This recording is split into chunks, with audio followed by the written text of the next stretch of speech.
This is the Ultimate Bestiary, The Revenge of the Horde by Nord Games, a monster book that has the sole purpose of giving you alternative ways of playing creatures you already know and love in your D&D campaign. This is the Ultimate Bestiary, the dreaded Accursed, also by Nord Games, a bestiary that has the sole purpose of giving you alternative ways of running D&D creatures you already know and love in your Dungeons & Dragons 5th edition campaign. And although the basic premise of both of these bestiaries is exactly the same, they couldn't be further away from each other. So let me tell you which one you should buy. Hi there fellow roleplayers and game masters. If you are looking for a place on the internet that talks about Dungeons & Dragons 5th edition third-party content, this is the place. Make sure to hit that subscribe button, hit the thumbs up, and if you have any questions, put it in the comments and I'll be roaming there trying to answer your questions to the best of my ability. Today I want to answer a question that I get asked a lot, and that is, what are the main differences between the Revenge of the Horde bestiary and the dreaded Accursed bestiary? Now, some of the differences are very out there and you can immediately see what they are about, but there are some very good differences between them that might help you decide which ones to get. Now, a lot of you might already be familiar with these books, and I have reviews, very old and awkward reviews of these on my channel, which you can check out via the link somewhere, but I will just quickly get into what both bestiaries are before I explain to you some of the important differences you need to remember before picking one of these up.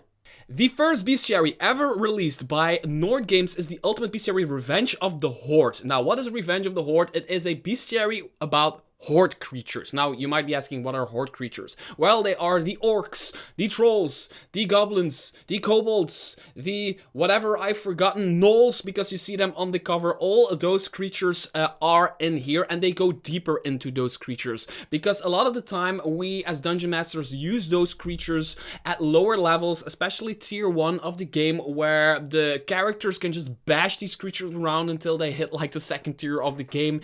We use them as disposable creatures just for the heck of using them. What Nord Games does really good with this book, and I absolutely love it, it's 190-ish pages thick, and they go deeper into the lore of each creature type they talk about, but not only that, they give you alternative ways of playing them. They give you different stat blocks for playing them, not only at the lower levels, but also in tier 2 and tier 3 of the game. They also do something very special with this book. I will talk about that later, which they didn't do for the Ultimate Bestiary Dreaded Accursed. It kind of makes sense they didn't do it for this one, but I'm still disappointed that they didn't do it for this one. So what Nord Games does is they create a bestiary with a team. It's not just a bunch of random creatures thrown together in like one big book, which is also fine, but it's just a different way of looking at a bestiary, and that is Revenge of the Horde. The Dreaded Accursed is exactly the same, except it isn't. It is also a bestiary with a team, but this time it's undead. This one, because it's not their first book, they all had either, I don't know, a bigger budget or whatever. It is 260-ish pages thick of pure undead madness. Now, all of these are undead, and they talk about ghosts, right? They talk about zombies, skeletons, liches. There are what did I forget? Revenants in here. There's player options in here. By the way, there are also player options in this one. There are player options to become a revenant, to play a undead creature. It is bigger, thicker. It isn't necessarily better. It just serves a completely different purpose, although the basic premise of it is the same as the Revenge of the Horde bestiary. But there are a few differences that I think are very important to remember, so let's get into it. Before we dig any deeper, I want to quickly talk about usability, and the Revenge of the Horde for me wins it in that department.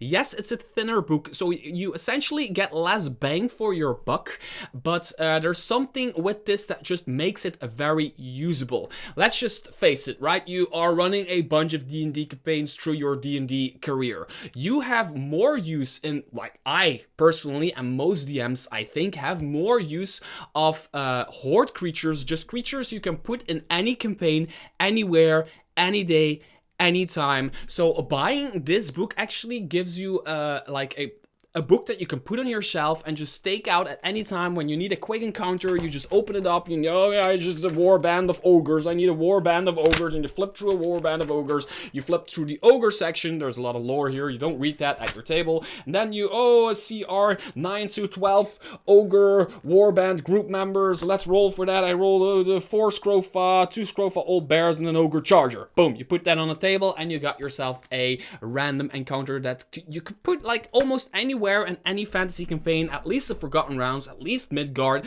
at least most homebrew games that are into that sword and sorcery type gameplay. Now, the dreaded Accursed Bestiary gives you more bang for your buck because it is way thicker and there are way more creatures in here, and there's even more player options in here.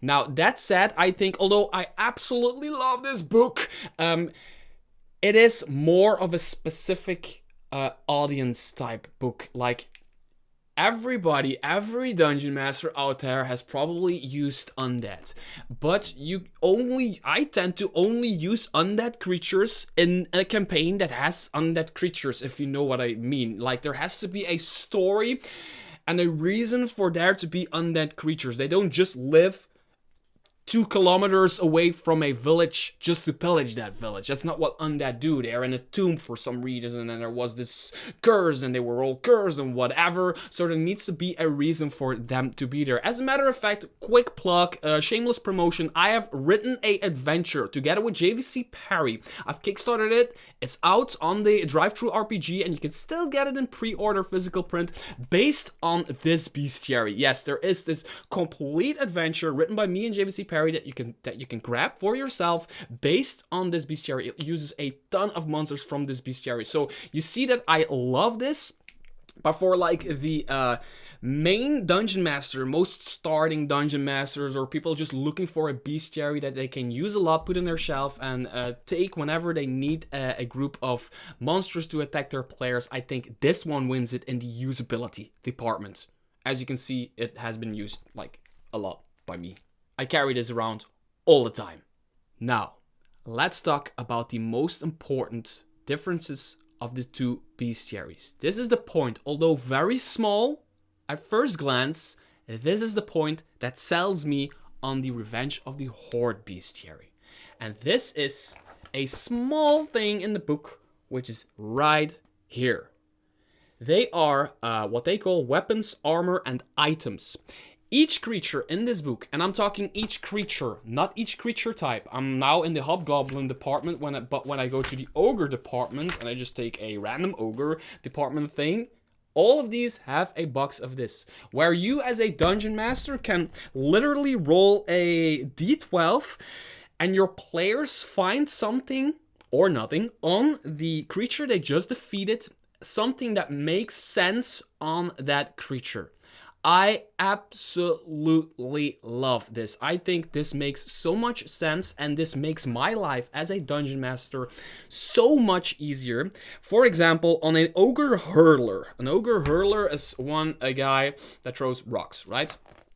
When you roll a d12, you can find 1d4 days rations consisting of maggoty cheese and a strange rotten meat. You can find a trinket, which is on page 123 of this book.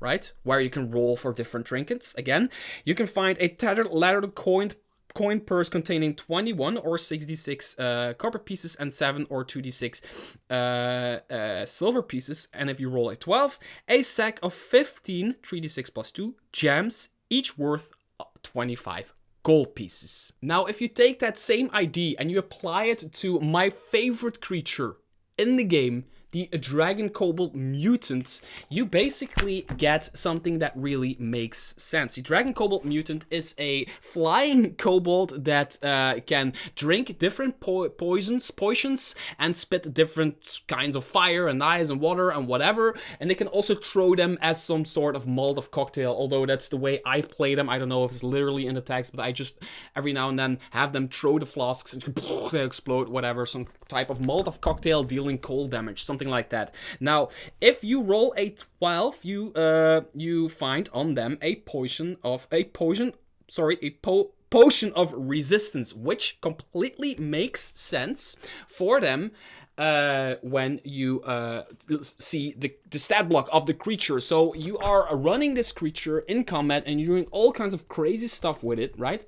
And then you roll for weapons, items, and armor and items, and people can actually find the stuff they have been fighting against after the combat, which makes sense because a lot of times we're playing this as some kind of role-playing game, video game, where you defeat a creature and then you defeat like a naked orc, and then you roll for items and they have a chainmail on them, but they weren't wearing something like that, something that doesn't make sense, and Nord Games does a really good job with that. And very quickly about the trinkets, if your players roll a trinket, you just go to the page where the trinkets are, roll for the trinkets, which are also by creature types, and your players can find all kinds of random shit to put on their person.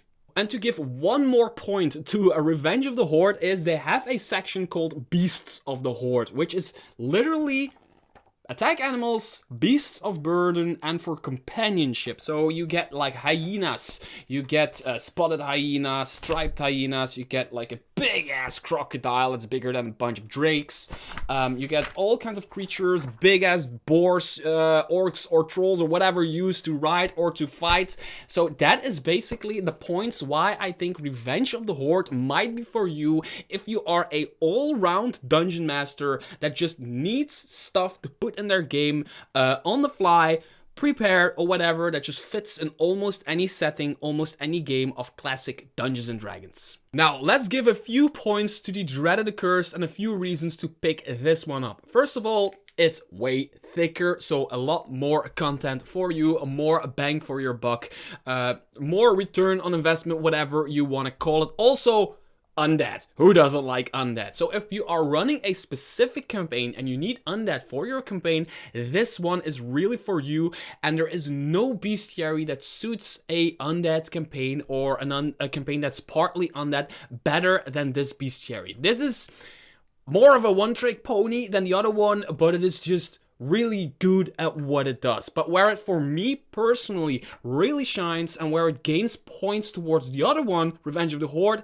is its player options. Now, don't get me wrong, Revenge of the Horde has also player options, but Revenge of the Horde has more player options we've already seen from different creators like goblins, kobolds, hobgoblins, horde creatures, playing horde creatures in a campaign as a player. But undead player options, although also done by different creators, there's far less of that already, especially like quality content. So let's look into that. So they have a very big section called Lycanthrope, where you can become a were-bat, a were-bear, a were-boar, a were-panther, a were-rat, a were-raven, a were-tiger, and something we never heard about, a freaking were-wolf.